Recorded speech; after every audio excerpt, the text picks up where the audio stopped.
Tariff শব্দটা আসলে Donald ট্রাম্পের খুব প্রিয় শব্দ এবং উনি নির্বাচনে যখন প্রচার চালাচ্ছিলেন নির্বাচনী প্রচার তখন থেকে কিন্তু তিনি ট্যারিফকে একটা অস্ত্র হিসেবে বড় অস্ত্র হিসেবে ব্যবহার করার ঘোষণা দিচ্ছিলেন যে চীনকে জব্দ করার অমুককে জব্দ করার তমুককে জব্দ করার তার এরকম কথা বলছিলেন।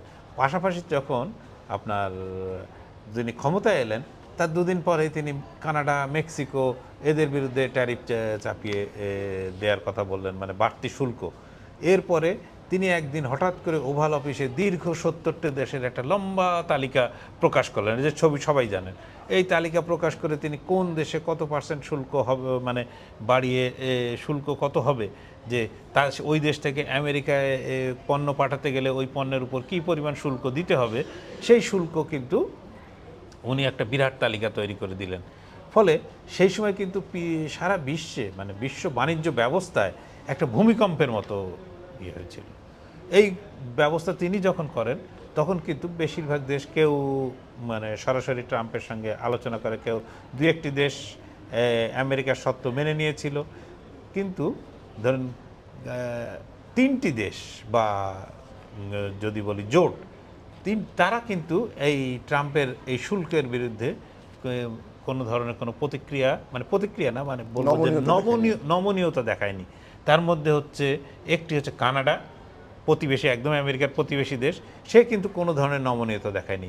একটি হচ্ছে ইউরোপীয় ইউনিয়ন, যারা পশ্চিম ইউরোপের দেশগুলোকে নিয়ে গঠিত একটা প্রায় 30টি দেশের একটা জোট, সেই ইউরোপীয় ইউনিয়ন। আর একটি হচ্ছে কিন্তু চীন।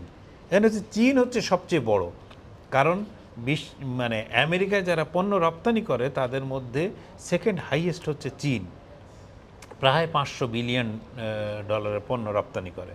তো এই পণ্য রপ্তানি করার কারণে ট্রাম্প ভেবেছিলেন যে চীন যে একটা সারা বিশ্বের কারখানা হিসেবে পরিচিতি লাভ করেছে, সেই জায়গা থেকে চীনের ওই পরিচয়টা মুছে দিয়ে তিনি ওই ব্যবস্থাটাকে আবার আমেরিকায় ফিরিয়ে আনতে পারবেন, আমেরিকার ব্যবসায়ীরা আবার ওইখানে বিনিয়োগ করবে। কিন্তু এইটা শুধু বিশ্ব ব্যবস্থায় না, আমেরিকান যে পুঁজি পুরো চীন জুড়ে খাটছিল, সেই পুঁজি কিন্তু ব্যাপকভাবে ধাক্কা খায়। এবং আমেরিকা এখনই এই গতকালই তো আমি একটা নিউজে দেখছিলাম যে আমেরিকার দোকানে দোকানে যে খেলনা বিক্রি হতো, সেই খেলনা সবগুলোই চীনের তৈরি। এই খেলনা ও যেরকম আমেরিকার দোকানে বিক্রি বন্ধ হয়ে গেছে, ঠিক একইভাবে চীনের কারখানাগুলো কিন্তু একদম প্রায় কর্মহীন হয়ে পড়েছে। সেটি যেন পুরো বিশ্ব ব্যবস্থা দীর্ঘদিন ধরে একটা চলে আসা ব্যবস্থা ভেঙে পড়েছিল। তো এই ব্যবস্থা থেকে উত্তরণের জন্য যেন বিভিন্ন দেশ আলোচনা চালাচ্ছিল। এখন চীন এবং আমেরিকা তারা মুখে মুখে কিন্তু এই যুদ্ধটাকে অনেক বড় পর্যায়ে নিয়ে গেছিল। যে ট্যারিফের পরিমাণ একটা নির্দিষ্ট ছিল, সেইখান থেকে আমেরিকা চীনের বিরুদ্ধে ট্যারিফকে 145% নিয়ে যায়। চীনও পাল্টা ব্যবস্থা, চীন কিন্তু থেমে থাকেনি, চীন শুধু প্রতিক্রিয়া দেখিয়ে গেছে। চীন কিন্তু মুখে কখনো কোনো কিছু বলে না, সে প্রতিক্রিয়া দেখিয়ে গেছে, সেও বাড়াতে বাড়াতে 125% নিয়ে যায়।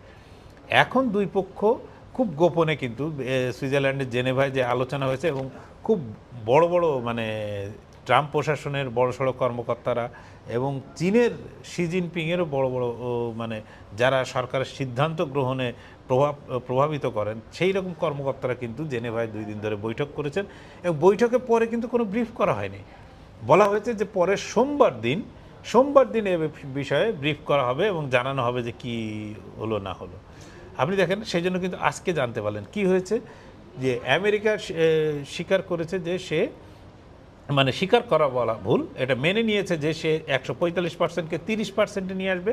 চীন মেনে নিয়েছে যে সে তার যে 125% ছিল সেটাকে সে 10%-এ নিয়ে আসবে শুল্ককে, যে আমেরিকার পণ্য চীনে যেতে গেলে 10% শুল্ক দিতে হবে, আর চীন থেকে কোনো পণ্য আমেরিকায় যেতে গেলে 30% শুল্ক দিতে হবে।